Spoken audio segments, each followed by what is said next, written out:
Stirling Scotsman. It was a bright and early morning in Vicarstown sheds.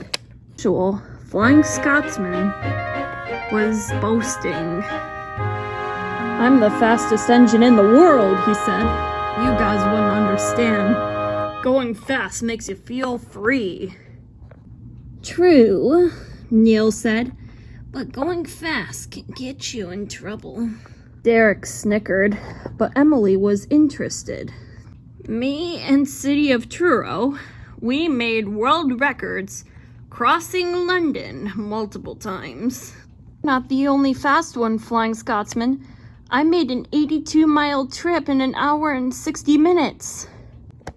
At only 85 miles per hour, I can go 100. There's a reason why they retired you from service, Emily.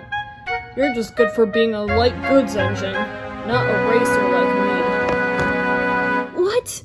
I am a racer, and I always will be." But Scotsman wasn't impressed. "Fetch my coaches, Neil. I have a long trip ahead of me." "Don't worry about those new engines, Emily. They're just jealous that you were a racer before them."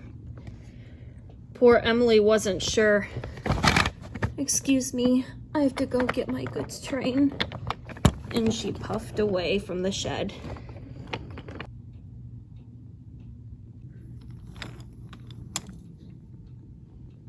Soon the coaches were ready, and Flying Scotsman was about to take off. "Good luck," Emily said to Scotsman. "I don't need luck. I'm the fastest engine in the world." With that, Scotsman sped from the station. Emily sighed unhappily. As usual, Neil came over to help Emily feel better. "Don't worry, Emily. You'll get your time to shine soon." Emily wasn't sure. He was on time so far. Coaches were coming along nicely. "To London," he said. "We'll get there in no time." Scotsman was going so fast, I didn't notice. Drawbridge had lifted, and Bulstrode had just made his way through.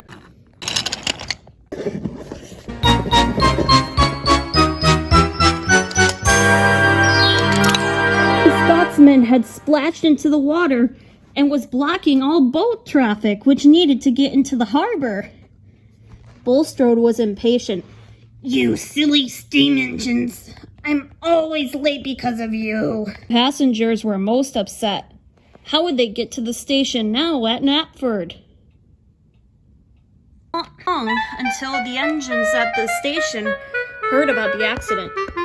"I should go pick up the passengers," said Big City Engine. "I'm the second fastest." "No," Derek said. "I'm the most modern. They'd want a diesel." Neil said. "Now's your time to shine." They didn't know about it. She was already far away. She puffed slowly and carefully along. And she saw all the commotion. "Oh no! What happened?" Emily said. "This steam engine was going too fast, and he crashed into my drawbridge." Emily felt bad, but she could only snicker at Scotsman's predicament. "Serves you right for going so fast," Emily said. "Please stop and please help me. These passengers need to get to the station before I get in trouble." "And what am I supposed to do?" Emily said. "I'm too slow, remember?" "Oh, for gosh sakes, please don't tell Sir Topham Hatt." Emily smiled. "I'll try my best, Scotsman." And so, she put her cars into a siding. To turn around. Emily found a turntable, starting to get nervous. But then she remembered. "Racer, Emily. You will always be fast, even if the modern engines are faster." Emily buffered up to the heavy train. She felt the weight of the coaches already against her coupling, which was starting to rust from underuse. Emily wheezed steam, and she started to pull. Her wheels started to spin. She wasn't used to the weight of coaches anymore, especially big ones. Scotsman snickered. I knew you wouldn't be able to do it. Emily picked up her courage. I must go. I must. And slowly but surely, her wheels gained grip, and the coaches slowly started to move. I'm doing it! I'm doing it! Emily puffed happily. Her driver said, "Come on, we could go faster than this." Blew her whistle and started off. Big wheels pounded the rails.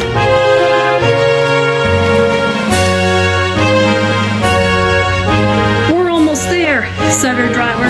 "There's the station." Passengers cheered, and Emily couldn't have been more proud. Applied her brakes gently as she carefully pulled into the station. "Bully," Thomas said. "You're pulling the express again."